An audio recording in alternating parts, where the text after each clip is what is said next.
And talking about Utah, they do have a rich history of having some great teams that have never won a championship. You know, we go back to Karl Malone and John Stockton.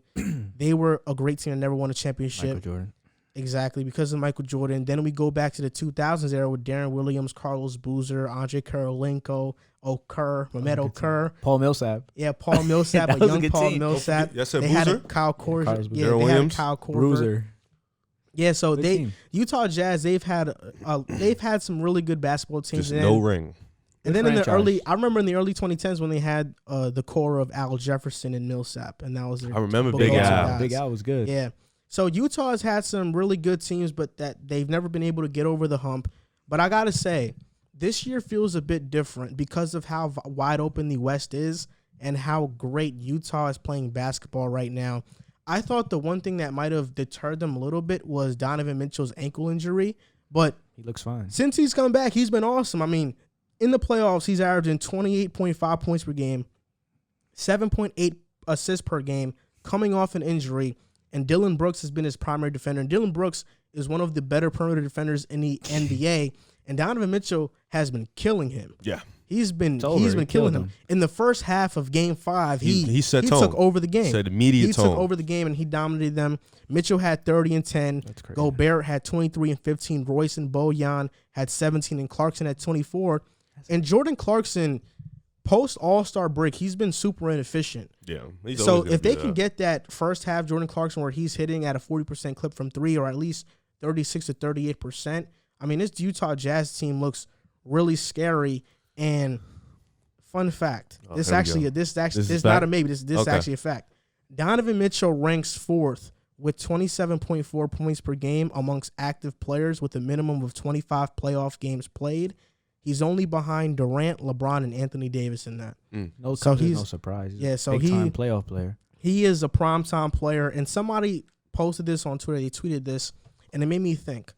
They said, outside of Brooklyn, the best big three in basketball is Mike Conley, Donovan Mitchell, and Rudy Gobert. It's a good big three. Wait, so what's the topic question? Because you kind of just never like. No, the topic question is, I'm going to get to it. Oh, But but you he's want me to- asking us Yeah. who's a better big three than that on paper outside of Brooklyn. I would say it's a damn, if healthy, I would probably say Steph, Clay, Dre. Well, this year, If he healthy. can't. But yeah, but I was saying like I would probably go. I could say them. I think the second would be Chris Paul, Booker, or Ayton. Depends on what you you could think. even throw Holiday, Giannis, Middleton. Yeah. I think that's actually better. You could say Kemba's holding them back, but Nah, you I could was say gonna Kemba, say- JB, JT. Yeah, I don't think, Boston, I don't get him. Yeah. But, so, okay. I do believe that the Utah Jazz can make the finals. I agree. And based on how the Phoenix and Lakers series is going, if Phoenix does, in fact, win that series, we might see a Western Conference Finals of Utah versus Phoenix. Yeah. And Good. I tweeted earlier that this is the first year that the first and second seed may be pretenders in Utah and Phoenix, and now they might be going all the way to WCF. But the real question of the topic is, do you believe Utah can make the finals? You already answered yes. Yeah. I'm going to get to your reasoning in a bit. But do you believe that Utah can make the finals? JC. Okay, so Utah's waiting for the winner of the Clippers and Dallas series. Dallas. Okay, I think they'll be Dallas in 6. I think that'll be a good series. I think they'll be Dallas in 6. Honestly, just how good they are defensively, and Donovan Mitchell coming back. You know, he's that playoff player. I do think that they could make it to the finals. I don't think they're gonna win, but I think they have a shot to make it. We'll see. I just defensively, just as far as their team defense, is really good. It's really good, and I'm gonna always count on Donovan Mitchell to be present because he's been showing that since his rookie year that he's a big time playoff player. And you got the emergence of Mike Conley this year playing better. Rudy Gobert's good. Their bench is really good. They got the 6th man of the year, not Joe Ingles, but Jordan Clarkson's 6th man of the year, and Joe Ingles. Yeah, the co-6 man of the year, basically. Yeah. And the winner, and a good coach. Great coach. Solid. Not even solid. One of the best home courts in the NBA. So, and their fans are back. So, yes, I do think that they can make the finals. If they happen to play Phoenix, I think that's a 7-game series if Chris Paul's healthy. If his shoulder gets any better, if it's not better, I think that ends in honestly 5 to 6 games. So yeah, I think Utah has a good chance to represent the West in the finals. Just giving off everything. I have strong opinions on this because I've been on this year. I've been kind of dying on this hill that people think Devin Booker was better than Donovan Mitchell, and I've kind of been on the opposite end, saying I think Donovan Mitchell is proven and he's better than Devin Booker. Both of them have a phenomenal series, by the way. Shout out to Devin Booker. He might eliminate LeBron. And shout out to Boz Visuals, just got the thumbnail. Good looking, boss. Shout out to Devin Booker. He might be the first guy to eliminate LeBron in the first round. Ever. So that's Chris Paul too. That's incredible. Yeah. I think we're reaching a weird year that we're seeing the first time in a while that like a top 15, top 20 players leading his team to the finals. Usually you get guys who are in the top 5, top 10. We're about to see possibly top 15, top 20 guys leading their team. And I think Donovan Mitchell is a top 15 player in the NBA. I think he's one of the best offensive machines in the NBA. In the playoffs, he's one of the best players in the playoffs, leading his team. This team is great defensively, great offensively. They're one of the best three-point shooting teams. And it's weird because I think they're ready for Dallas in a sense because the Clippers, we look at the Clippers and I'm like, they have great individual defenders, but team defense is really how you stop a guy. And I think Utah really embodies that. They are a great team. They communicate on defense, something the Clippers lack. They talk on defense. They're together. Their continuity is great, something the Clippers lack. They have the guys, but they don't communicate. Yeah. So I think all that pick and roll switching that Luka loves to get the big man. I think Utah and Quinn Snyder is going to be fully prepared for that if they play Dallas. If they play Clippers, I think the same thing. They'll be prepared for them guys either. I think they're ready for any team in the league. They have their guy down the stretch. They have their big men. They have their bench. They have the three-point shooting. I think they have all the tools to make the NBA Finals. It's just everything has to go in the right way, and everybody has to keep showing up. And I'll be honest, Kevin on NBA Draft Addict on Twitter, you know who I'm talking about. about. I love trolling him. This is the thing. He tweeted something that I'm remembering right now, that in this playoffs, everybody may have been overlooking how important chemistry is. I mean, and I'll say that I was a victim of that because based on the Lakers' talent, I had them advancing regardless of how many injuries AD or LeBron had. And now we see with Phoenix, their chemistry, you see that's why they're beating LA. Utah the same way.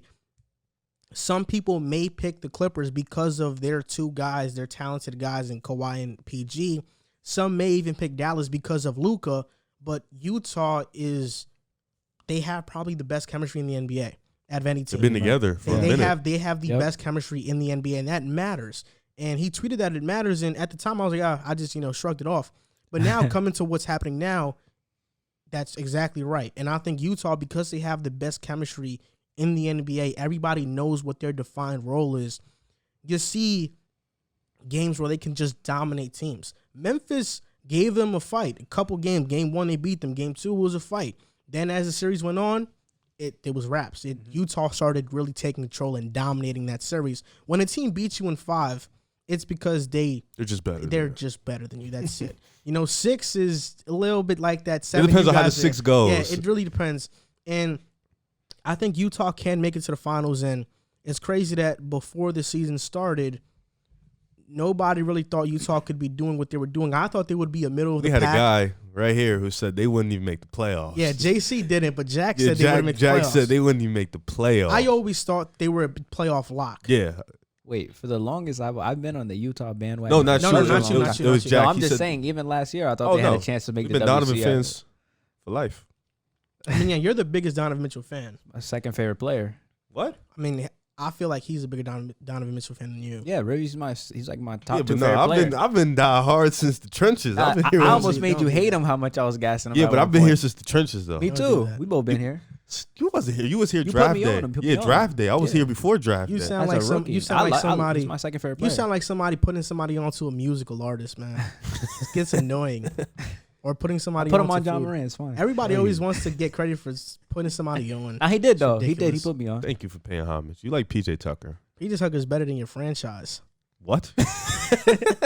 No, but okay. I do. You needed him. Utah Jazz. They have a real shot at making the finals because they're such a great team. Everybody knows their role, and I kind of like it because I think one of the more disrespected players in the NBA is Rudy Gobert. People minimize his impact so much. even before he got his extension, we had a segment on the show talking about if he should even get that much money, if he's worth that. And to his credit, he's been proving that. I mean, he's the best defensive big man in the NBA. Yeah. And I think this run that the Jazz are going on is finally going to stamp him in that conversation amongst great big men because of his impact. Yes, he may not have a great offensive package, but he also makes a big impact on their offense with how he rolls and the gravity he provides. He kind of, this is going to sound crazy how it's going to come out. He's kind of like Steph on the perimeter when he's rolling, though, because he sucks in so much people on the defense to collapse that shooters are wide open on the perimeter, and that's why the Jazz have been getting so many open shots. He sucks in so much. Yo, that was crazy. You ever heard Ian Eagle commentate a game? I think Michael he was commentating a football game. Michael Crabtree caught a ball on the sidelines, and he was like, "Oh, Crabtree, what a catch! He just sucked in that ball." Like, yo, Ian Eagle is funny as hell, but yeah, I know something's come off wrong. No, I feel you. That was just a little crazy. I was like, damn. It's all basketball talk. I don't. It's funny, but yeah, I think that Gobert is finally going to get his respect, and I'm happy for him. And I think Utah as a whole has been a disrespected team and fan base for this entire year. A lot of people calling them contenders. Very disrespected. I think a lot of people calling them pretenders. And we forgot, they blew a 3-1 lead last year, and that's a chip on their shoulder. They came back this year hungrier. People have been disrespecting them as a number one seed all year. They haven't respected them as a number one. They felt like they shouldn't even be up there. Injuries have kept them up there. Yep. And I think this year they're definitely, Memphis was a dogfight. Granted, we knew Utah was going to win, but them young boys gave it all they could. Dallas or LA is going to be a dogfight. Phoenix or Denver or the Lakers is going to be a dogfight. But I think Utah. Would you say the Jazz are the favorites to make it out the West?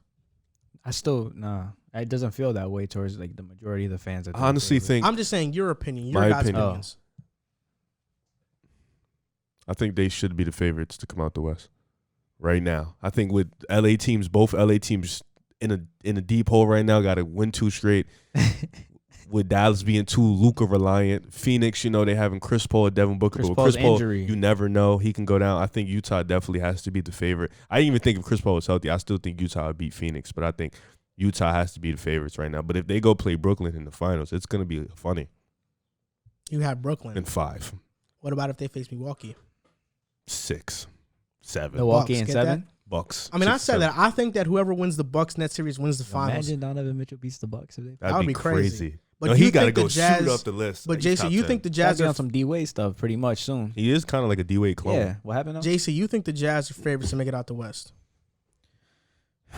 Yes. I had the Lakers for obvious reasons. They were defending champions, but just seeing the AD injury, I don't know how he's going to play throughout the rest of the postseason. I don't know if the Lakers have enough good shooting to make it out. I mean, you had Dennis Schroeder and Caldwell Pope scoring 0 points in a game, and it's just I just think it's not their year. So outside of that, I would have to lean with Utah, just given the fact that they have the most chemistry and they're the best team defensively, and then the 3-point shooting's there too, and Mike Conley, Donovan Mitchell. It's just a really, really, really good team. So yes, I think that right now they should get that respect from people. I know they won't, but I definitely think that outside of the LA, they would be my second. I still think both LA teams coming out the first round. We'll see. I think it's a possibility. I think it is. I think it's not over. I don't think it is either. Me neither. Kawhi and LeBron have both been in the ditch like this before. So I still got them. Anybody knows LeBron's whole career, most of it's been like this, down 3-2. Whoa, no AD though. It's tricky. Yeah.